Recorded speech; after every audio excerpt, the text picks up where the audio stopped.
नमस्कार। आज कार्तिक कृष्ण प्रतिपदा शके 1934 सादर करत आहोत ठाणे वार्ता। ठळक घडामोडी। शिधावाटप दुकानदारांच्या मागण्या मान्य न झाल्यास 1 डिसेंबर पासून दुकानांना टाळं ठोकण्याचा शिधावाटप दुकानदारांचा इशारा। जिल्हा शासकीय रुग्णालयाच्या लिफ्टमध्ये अडकल्यामुळे ज्येष्ठ महिलेला करावं लागलं रुग्णालयात दाखल। आणि त्रिपुरारी पौर्णिमेनिमित्त ठाण्यात ठिकठिकाणी दीपोत्सव। या आणि इतर घडामोडी विस्तृतपणे पण काही क्षणातच। 40 वर्षापासून कायम असलेल्या कमिशनमध्ये वाढ करावी, 100% धान्याचा पुरवठा व्हावा, त्रास, गळचेपी, अवहेलना आणि वेठबिगारीसारखी देण्यात येणारी वागणूक बंद करावी, अशा अनेक प्रमुख मागण्या मान्य न केल्यास ठाणे जिल्ह्यातील 1300 शिधावाटप दुकानदार 1 डिसेंबर पासून आपल्या दुकानांना टाळं ठोकतील, असा निर्वाणीचा इशारा ठाणे जिल्हा शिधावाटप दुकानदार कृती समितीने दिलाय। ठाणे जिल्ह्यामध्ये 1300 शिधावाटप दुकानदार असून त्यांच्याद्वारे गरीब, कष्टकरी, निराधार आणि कमी उत्पन्न गटातील ग्राहकांना तांदूळ, गहू अशा धान्याचा आणि रॉकेलचा पुरवठा होतो। दुकानदारांना शासनाकडून हा पुरवठा फक्त 17 ते 25% दरम्यान होत असून त्यामुळे शिधावाटप धारकांना या वस्तू मिळवणं मुश्किल झालंय। खुल्या बाजारात गहू, तांदळाचे भाव भरमसाठ वाढले असून गरिबांना ते परवडणारे नाहीत। ग्राहकांना वेळेवर धान्य मिळत नसल्याने ग्राहकांमध्ये असंतोष खतखततोय। त्याचा परिणाम म्हणून दुकानदार आणि ग्राहक यांचे वारंवार खटके उडतात। दुकानदारांची यात काहीही चूक नसून कमी पुरवठ्यामुळे अशी परिस्थिती निर्माण झाल्याचं कृती समितीचं म्हणणं आहे। दुकानदारांना मिळणारं कमिशन हे अत्यंत अपुरं असून गेल्या 40 वर्षांमध्ये त्यात वाढ झालेली नाही। महागाई वाढली, वाहतूक खर्च वाढला, धान्याचे भाव वाढले, परंतु कमिशन मात्र जुनच। त्यामुळे शिधावाटप दुकानदारांना तोटा सहन करावा लागतोय। दुकान चालवायचं कसं असा यक्ष प्रश्न आता त्यांच्या समोर उभा ठाकलाय। यासाठी तातडीने कमिशन वाढवून मिळावं अशी मागणी करण्यात आली आहे। विविध कारणांमुळे दुकानदारांना कमी धान्य मिळतं। गोदामात आवक भरपूर असेल त्यावेळीच नेमका धान्याचा पुरवठा होतो, त्याचा भुर्दंड दुकानदारांना बसतो।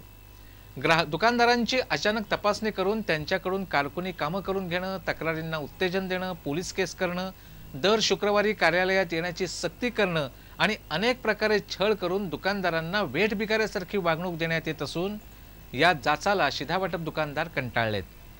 शासनाने या गोष्टींकडे गांभीर्याने लक्ष देऊन या गोष्टी तात्काळ बंद कराव्यात अशी मागणी करण्यात आली आहे। या मागण्या मान्य न झाल्यास 1 डिसेंबर पासून शिधावाटप दुकानदार दुकानं बेमुदत बंद ठेवून संपावर जातील, असा इशारा ठाणे जिल्हा व्यापारी संघटनेचे अध्यक्ष चंद्रकांत भोईटे यांनी दिलाय। ज्येष्ठ नागरिकांवर होणारे हल्ले रोखण्यासाठी ठाणे शहरात एकट्या राहणाऱ्या ज्येष्ठ नागरिकांचं सर्वेक्षण करण्यात आलं। या सर्वेक्षणातून 443 ज्येष्ठ नागरिक एकटे राहत असल्याचं समोर आलंय। या सर्वेक्षणाच्या वेळी पोलिसांना काही चांगल्या आणि काही वाईट गोष्टींनाही सामोरं जावं लागलं। मुंबईत ज्येष्ठ नागरिकांवर झालेले वाढते हल्ले लक्षात घेऊन गृहमंत्री आर पाटील यांनी ज्येष्ठ नागरिकांची काळजी घ्यायला सांगितलंय। त्यानुसारच ठाणे पोलीस आयुक्तालयातील ठाणे शहर आणि वागळे एस्टेट परिमंडळात हे सर्वेक्षण पूर्ण झालं असून इथं एकट्या राहणाऱ्या नागरिकांची संख्या ही 443 इतकी आहे। यामध्ये ठाणे शहरात 102 तर वागळे एस्टेटमध्ये 341 ज्येष्ठ नागरिक एकटे राहतात। या सर्वेक्षणात ज्येष्ठ नागरिकांकडे असणाऱ्या नोकरांची सर्व माहिती म्हणजे त्यांचा फोटो, 2 साक्षीदार आणि त्यांचं मूळ गाव अशी पूर्ण माहिती यावेळी घेण्यात आली। शहरात एकट्या दुकट्या राहणाऱ्या ज्येष्ठ नागरिकांची संख्या 70% आहे। त्यात नोकर असणाऱ्या ज्येष्ठ नागरिकांची संख्या 50% असल्याचं या सर्वेक्षणात उघड झालंय। सर्वेक्षणादरम्यान ज्येष्ठ नागरिकांना स्थानिक पोलीस ठाण्याचा क्रमांक देण्यात आला। एकट्या दुकट्या ज्येष्ठ नागरिकांना दिवाळी साजरी करता यावी यासाठी आवाजविरहित फटाक्यांच्या आतिषबाजीत फराळासह दिवाळीच्या शुभेच्छाही त्यांना दिल्या गेल्या। तसंच स्थानिक पोलिसांद्वारे दर 15 दिवसांनी ज्या ज्येष्ठ नागरिकांची विचारपूस केली जात असून वाढदिवसाच्या दिवशी त्यांच्या घरी जाऊन त्यांना शुभेच्छा देण्यात आल्या, असं पोलीस उपायुक्त बाळासाहेब पाटील यांनी सांगितलं। येत्या शनिवारपासून विटावा पुलाखाली रस्त्याचं सिमेंट काँक्रिटीकरण केलं जाणार असल्यानं हा रस्ता वाहतुकीसाठी बंद केला जाणार आहे। विटावा जुन्या पुलाखालील रस्त्याची अत्यंत दुर्दशा झाली असून या रस्त्याच्या सिमेंट काँक्रिटीकरणाचं काम हे येत्या शनिवारपासून हाती घेतलं जाणार आहे। त्यामुळे हा पूल वाहतुकीसाठी बंद ठेवला जाईल। ठाणे नवी मुंबईकडे जा ये करणाऱ्या वाहनांना नवीन बांधण्यात आलेल्या भुयारी मार्गाचा वापर करावा लागेल। तरी वाहन चालकांनी विटावा पुलाखालील रस्त्याचं काम पूर्ण होईपर्यंत खारेगाव टोल नाका, आनंदनगर चेक नाका, मुंब्रा बाह्य वळण या रस्त्याचा वापर करावा असं आवाहन करण्यात आलंय।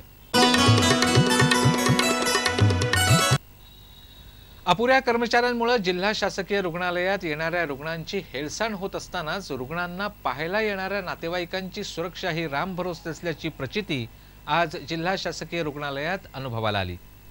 आपल्याला मुलाला पाहण्यासाठी आलेल्या 70 वर्षाच्या आजी या लिफ्टमध्ये अडकल्या आणि त्यांनाही रुग्णालयात दाखल करण्याची वेळ आली। या प्रकारामुळे जिल्हा शासकीय रुग्णालयातील सुरक्षा व्यवस्थेचा प्रश्न ऐरणीवर आलाय। आज दुपारी 1:30च्या सुमाराला सुंदराबाई या आपली नात ज्योती शिंदे बरोबर रुग्णालयात असलेला त्यांचा मुलगा रमेश शिंदे याला पाहण्यासाठी आल्या। रमेश शिंदे यांना पोटात पाणी झाल्यानं जिल्हा शासकीय रुग्णालयातील अतिदक्षता विभागात दाखल करण्यात आलंय। जिल्हा शासकीय रुग्णालयातील अतिदक्षता विभाग पहिल्या माळ्यावर असल्यानं सुंदराबाईंनी लिफ्टचा वापर केला, पण त्याच वेळी अचानक लिफ्ट बंद पडली। जवळपास अर्धा तास लिफ्टमध्ये अडकल्यामुळे सुंदराबाईंचा रक्तदाब वाढून त्यांनाही अतिदक्षता विभागात दाखल करावं लागलं। त्यामुळे जिल्हा शासकीय रुग्णालयातील सुरक्षा व्यवस्थेचं पितळ उघडं पडलंय। या प्रकरणाबाबत डॉक्टर R.V. कुलकर्णी यांना विचारलं असता त्यांनी आम्ही 8 ते 10 वेळा कंपनीकडे पत्रव्यवहार करून सुद्धा कंपनीकडून लक्ष दिलं जात नाही, तसंच लिफ्टच्या दरवाजाला जाळ्या लावण्यात याव्यात जेणेकरून आतमध्ये अडकलेली व्यक्ती घुसमटणार नाही असं सांगून रुग्णालयाची बाजू सावरण्याचा प्रयत्न केला।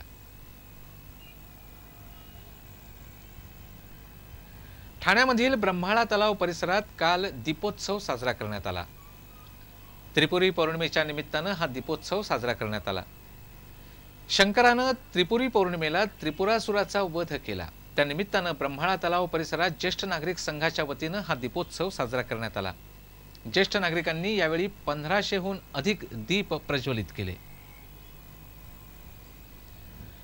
त्रिपुरारी पौर्णिमा काल सर्वत्र उत्साहानं साजरी झाली। देवांनी दैत्यावर मिळवलेल्या विजयाप्रित्यर्थ त्रिपुरारी पौर्णिमा साजरी केली जाते। काल ठिकठिकाणी दीपोत्सवाचं आयोजनही करण्यात आलं होतं। कार्तिक महिन्यातील पौर्णिमेला दीपोत्सव साजरा केला जातो। शंकरानं त्रिपुरासूर या राक्षसाचा वध करून त्यानं निर्माण केलेली 3 शहरही नष्ट केली। तो दिवस कार्तिक पौर्णिमेचा होता, म्हणून देवांनी दैत्यावर मिळवलेला विजय म्हणून हा दिवस साजरा केला जातो। त्रिपुरासूर हा बलवान राक्षस होता, त्यानं शंकराची भक्ती करून शंकराचे आशीर्वाद मिळवले होते। या आशीर्वादामुळे त्याची शक्ती आणखी वाढली आणि तो कुणालाही ऐकेनासा झाला। अगदी देवांवरही हल्ला करायला त्यानं मागे पुढे पाहिलं नाही। ब्रह्मा आणि विष्णूही त्याच्या पुढे हतबल झाले होते। शंकरांकडून मिळालेल्या वरामुळे त्रिपुरासुराला कुणीच काही करू शकत नव्हतं।